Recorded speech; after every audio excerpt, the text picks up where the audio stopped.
Hey galera, estamos começando aqui mais um Dica de Desenho. Meu nome é Jason e você está no Jason Santos Artwork. Hoje a gente vai falar sobre explosões, que é um tema que vocês pediram pra caramba aí nos comentários, mas eu tinha que fazer aquele vídeo de poderes antes, porque aí a gente meio que mantém uma certa unidade para vocês conseguirem entender melhor as coisas, porque são vários vídeos que se completam entre si. Então aconselho que vocês vejam o vídeo de fogo e o vídeo de poderes antes de verem este daqui, porque vai ajudar bastante. Ou vocês assistem esse e veem aqueles depois. De qualquer modo, todos eles se completam muito, porque é basicamente o mesmo elemento que a gente está trabalhando.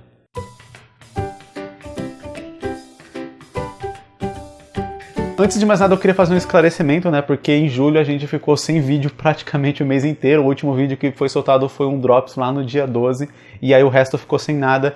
O motivo foi que em julho eu recebi uma tonelada de encomendas, então fiquei muito ocupado ao longo do mês inteiro. Para combater com isso, né, foi mês de férias, então ficou uma barulheira desgraçada por aqui ao redor, não estava sem condição de gravar. Agora em agosto vamos ver se a gente consegue compensar isso, tanto que eu estou trazendo aqui o Dica de Desenho logo no começo do mês, né, já que vocês ficaram um mês inteiro sem Dica de Desenho, ao invés de postar ele no final do mês, que é como geralmente eu faço. E rapidinho, antes da gente ir pro vídeo, se você quer conhecer um pouco mais do meu trabalho fora do YouTube, né, acessa o site instintomangaka.com. Lá tem todos os mangás que eu faço disponíveis para leitura de graça. Você pode entrar lá e ler à vontade e conhecer um pouco mais. É isso aí, o link tá aqui na descrição também, é um pouco mais fácil do que digitar o endereço. Clica aí e vai ler lá, eu espero que vocês gostem. Sem mais delongas, vamos aprender um pouco a desenhar explosões? Nesse vídeo, então, eu vou apresentar para vocês o conceito básico para poder fazer uma explosão, e a gente vai focar aqui em 3 tipos de explosão, que vai ser uma explosão no ar, uma explosão no chão e a explosão, né, que é a mais famosona aí, que faz aquele cogumelo, que é mais associada às explosões nucleares. O primeiro passo para a gente entender como que se forma uma explosão, né, para a gente poder desenhar, é você entender basicamente o que faz uma explosão. Vamos imaginar que você tem aqui uma massa comprimida, né, e a partir dessa massa vai gerar toda aquela explosão, né? Geralmente o agente explosivo é sempre um fator um pouco menor e ele vai se expandir muito rápido. Essas setas aqui é para representar que uma explosão ela sempre vai ter um ponto de onde a energia dela vai vir, né? A descrição clássica de uma explosão é uma descarga muito rápida e muito espontânea de energia, né? Muita energia que estava contida em um ponto sendo liberada de uma maneira muito rápida e muito feroz, né? Não era exatamente essa palavra que eu estava buscando, mas na falta de outra palavra serve essa. Enfim, então ela sai de um ponto e ela vai em direção a vários outros pontos, né? Basicamente para todos os lados, dependendo de onde essa explosão está. Se a gente define isso aqui como o nosso solo, então imagina-se que a nossa explosão está acontecendo no meio do ar. O esboço básico para a gente desenhar uma explosão é tal qual que a gente vai usar para desenhar, por exemplo, uma árvore, se você pegar no vídeo de árvore que eu já fiz. Então a gente vai trabalhar com vários círculos, círculos atrás de círculos e por aí vai. De maneira bem aleatória, mas a ideia de dissipação de energia que acontece, né, quando você está, por exemplo, na formação de um planeta ou coisa do tipo, ela se mantém. O que isso significa, essa lei da dissipação de energia? Significa que se o centro da explosão é aqui, a tendência é que ela termine mais ou menos, né, num formato circular, ou seja, com a mesma distância entre todos os lados. Você não vai ter o centro deslocado aqui, a não ser que aqui tenha algum fator que esteja barrando a explosão de se expandir para o lado de cá, que é o que a gente vai ver quando a gente estiver tratando de uma explosão que acontece no solo. Eu usei vários círculos aqui porque é basicamente o que a gente vai ver quando a gente estiver fazendo uma explosão. Eu vou fazer uma aqui do lado. É mais ou menos o que a gente vê também quando a gente faz poeira ou coisa do tipo. É mais ou menos o mesmo conceito. Você vai fazer vários círculos, menores, maiores. A ideia é você fazer algo que não fique completamente, como posso dizer, menos artificial na real, né? É o oposto de natural. Como eu disse, na natureza a gente tem certas leis, né, e padrões que segue, mas ela nunca vai fazer coisas num formato certinho e específico, a não ser que tenha algum outro fator, né, um fator artificial, que esteja impedindo aquilo de acontecer. Então, no caso aqui de uma explosão, por exemplo, ela vai fazendo esses formatos circulares, né, que são referentes à fumaça, à poeira, enfim, todos eles convergindo em direção ao centro da explosão, né? Igual eu representei aqui. Então você vai contornar sempre a área externa dos círculos que você fizer na fase de esboço. Como vocês podem ver, o formato aqui, a direção dos círculos, o tamanho dos círculos, todos eles são bem aleatórios, né? Diferente um pouco de quando eu fiz aqui, que eu fiz quase todos os círculos do mesmo tamanho, mas era mais, aqui eu estava representando outro aspecto na explosão, era só para vocês entenderem mais ou menos o formato e tal, porque realmente a ideia é não ficar tudo certinho. Uma explosão nunca vai fazer um desenho como se fosse assim, certinho, bonitinho. Você ainda pode usar isso, mas de uma forma muito cartunesca, muito estilizada da explosão, né? Quanto mais real você quiser se tornar dela, mais irregular você tem que fazer isso.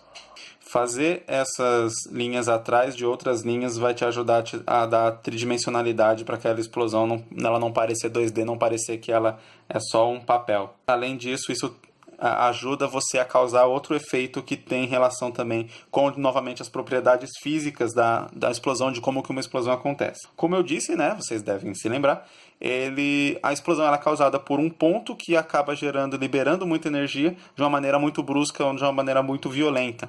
Praticamente toda a ação, né, que gera muita energia vai gerar ao mesmo tempo calor, e calor gera luminosidade. Então, o ponto central, o ponto focal de uma explosão sempre vai gerar muita luminosidade. Então, você fazendo esse contorno e aumentando o número de círculos, né, na área fora aqui na área mais externa do seu círculo, né, que vai representar a sua explosão, vai ajudar a mostrar também que esse ponto aqui ele está gerando luz. Outra forma de representar isso muito bem é você adicionar sombras, engrossando esses traços aqui a ponto de que eles vão ficar cada vez com um formato mais de sombra, sombreado e tal. Quanto mais na borda você estiver fazendo isso, maior vai ser a sombra, né? Mas repare que elas têm um ponto de luminosidade aqui, né? Não fica completamente preto, porque lembrando que a gente está tentando trabalhar com a noção de tridimensionalidade. Então, do mesmo jeito que o ponto está vindo aqui do centro dessa massa, né? E não só da frente do círculo. Tentar trabalhar a explosão considerando que ela seja um círculo, né? 360, 3D, enfim. E aí o ponto está vindo aqui do centro dele e não um círculo somente 2D, onde o ponto tá vindo aqui do meio. Enfim, espero que tenha dado para entender. É difícil fazer esse tipo de representação de tridimensionalidade para você entender, mas é basicamente isso daí. Na prática, o que você tem que entender é que você vai trabalhar mais ou menos sempre deixando uma areazinha aqui em claro, né, uma areazinha branca, que vai ser a luminosidade que está vindo do centro da explosão. De novo, é interessante você não trabalhar isso só assim, né, com um desenho muito certinho, talvez quando você estiver chegando aqui mais para o centro e tal, mas principalmente nas bordas, você trabalhar ele com um visual mais irregular também, porque novamente a natureza é mais irregular, né? Ela não, se você fizer tudo muito regularzinho, muito certinho, vai ficar parecendo muito artificial, e aí a sua explosão, que é uma ação da natureza, não vai parecer muito natural, realmente. Enfim. Vale lembrar que esse tipo de sombreado, assim, ele acontece bastante em explosões que, por exemplo, geram fogo. Quer dizer, se você tem um ponto focal que ele tem uma certa luz, mas essa luz não é tão forte a ponto de iluminar completamente todo o ambiente da explosão, o que vai acontecer é que vai ter uma diferença muito grande entre a área iluminada e a área de sombra, e a área sombreada, porque, de novo, a luz ela é muito intensa, mas ela não chega muito longe. E principalmente porque toda essa massa está perto da área iluminada. Se você colocar uma luz muito próxima de você, né, fazer esse teste mesmo, você pode pegar uma luz, né, enfim, cuidado, né, para também não ficar cego, não ficar olhando diretamente para ela, mas colocar bem perto de você, ela vai gerar sombras muito duras em relação a se você pegar essa mesma luz e colocar ela mais distante do seu corpo. Ela vai gerar sombras mais suaves. É o que acontece com o Sol, por exemplo. Por isso que o Sol geralmente não gera aquelas sombras duras, totalmente pretas no ambiente, porque ele está muito distante e a luz dele consegue meio que preencher o ambiente por inteiro. E com relações de reflexo, enfim, outras coisas que eu não sei nem explicar também, enfim. mas é um conceito da iluminação clássica esse. Se você colocar uma luz forte muito próxima de um objeto, a tendência é que vai ter uma área que a luz não vai conseguir atingir. E aí, por conta disso, ela vai gerar essa sombra dura, que é a área completamente isenta de luz, vai ficar completamente preto.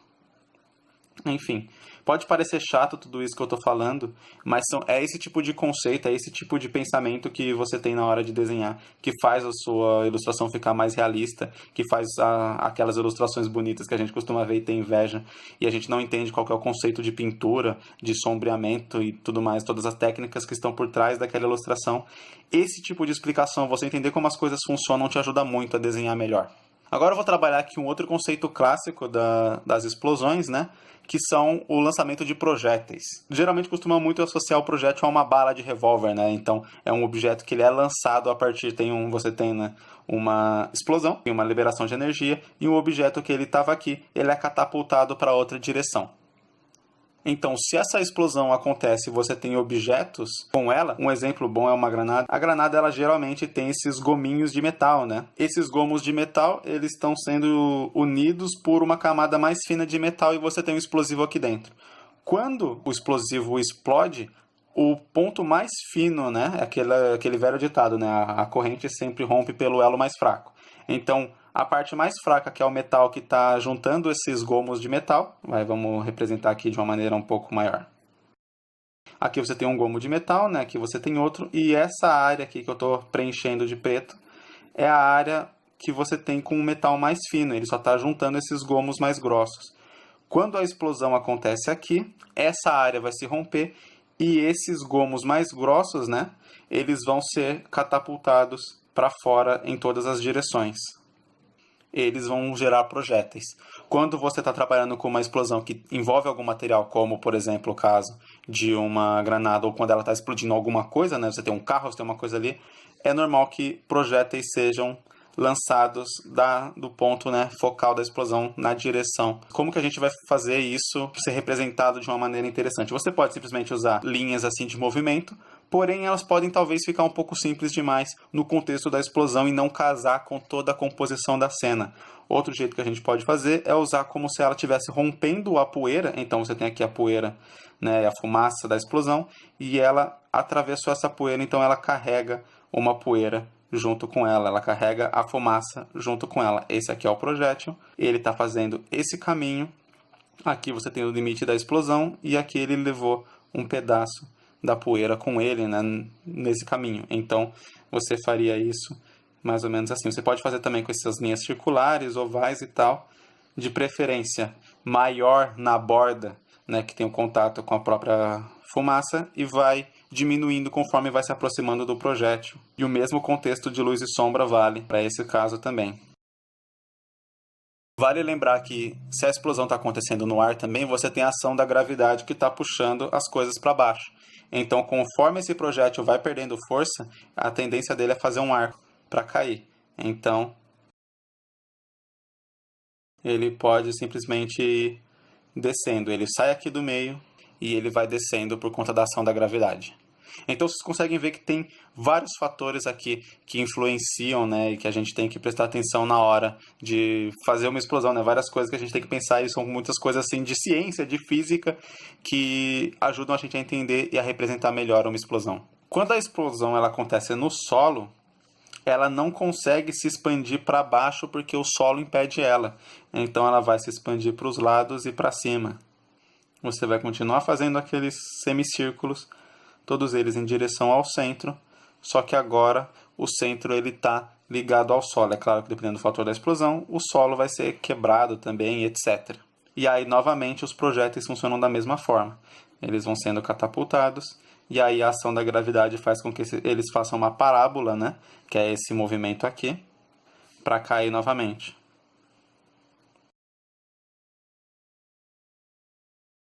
No caso do cogumelo, né, das bombas atômicas, a gente tem um efeito um pouco diferente. Como a explosão ela é muito mais violenta, o que acontece? Ela se expande para a lateral rapidamente,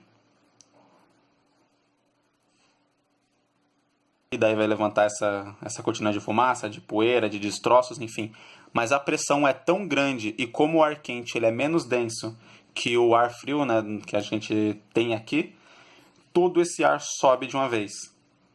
Quando ele chega aqui em cima, né, conforme ele vai subindo em direção à atmosfera, ele vai esfriando até que chega uma hora que ele para de subir, que ele fica da mesma temperatura que o ar lá em cima, e aí ele vai se misturar e formar uma nuvem. Então aqui a gente tem 3 elementos que tem que ser trabalhados quando vai fazer esse tipo de explosão. É claro que às vezes você pode adicionar aquele efeito da camada de ar, né? As nuvens se separando por conta da força que o ar subiu, né? Separou as nuvens que estavam ali em cima, jogando elas para longe no formato circular, que é o formato da explosão, né? Como eu disse, é o formato que a natureza sempre tende a seguir para economizar energia. Então os três fatores são: a área da explosão, né, considerando que ela é central aqui, ela vai ter primeiro uma expansão lateral, então você vai fazer essa fumaça, essa poeira. Aqui a ideia dela é ser circular aqui em volta da área. Você tem a massa de ar quente que sobe, né? Você vai trabalhar ela realmente como se fosse um tronco de árvore, então com várias linhas assim paralelas e tal.